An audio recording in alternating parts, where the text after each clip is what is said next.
Saung Angklung Ujo adalah sanggar seni yang didirikan sejak tahun 1966 oleh almarhum Bapak Ujo Ngalagena beserta istrinya Ibu Sumiati dan 10 anaknya. Yang profesinya adalah guru. Sehingga dari awal mula berdirinya sanggar kami, pendidikan telah menjadi hal penting yang menjadi concern utama.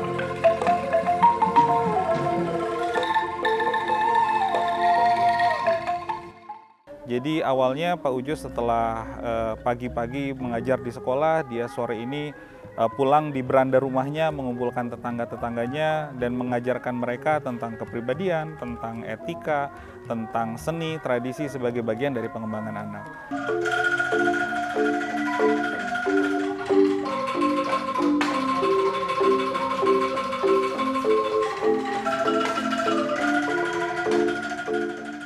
Angklung itu dibuat dari 3 jenis masam bambu.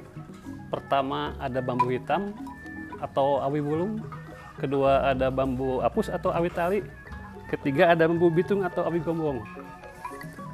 Yang dipakai itu bambu yang usianya mulai 4 tahun, ditebang di musim kemarau, disimpan dan dikeringkan lagi minimal 6 bulan, baru dibuat angklung.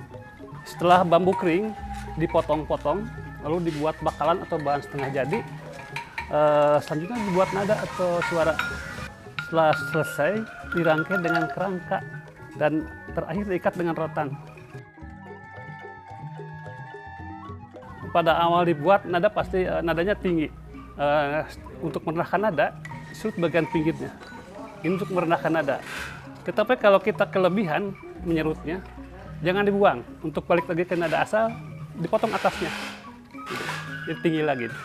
Jadi semakin tipis, semakin rendah, semakin pendek, semakin tinggi.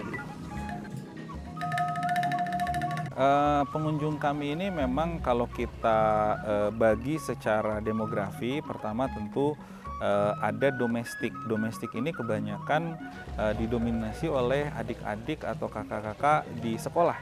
Jadi banyak sekolah-sekolah dari Jabodetabek, Jawa, Jogja, bahkan di luar Pulau Jawa datang berkunjung untuk mengakrabi dan mengenali seni tradisi terutama angklung sebagai kekayaan Indonesia. Nah, setelah itu juga banyak peneliti-peneliti dari universitas-universitas yang dia tidak hanya melihat pertunjukannya, tetapi ingin memotret bagaimana Saung Angklung Ujo ini sebagai sebuah organisasi bisa alhamdulillah sampai sekarang terus hidup dan menghidupi.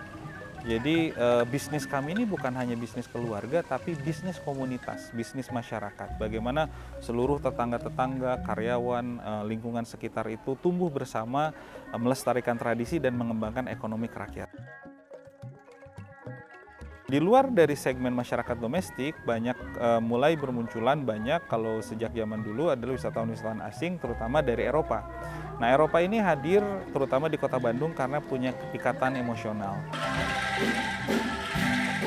Kami selalu memegang teguh pesan dari almarhum Pak Ujo yang menitipkan agar angklung itu bisa hidup sesuai dengan zamannya. Pak Ujo selalu bilang, keep the old one, but create new ones.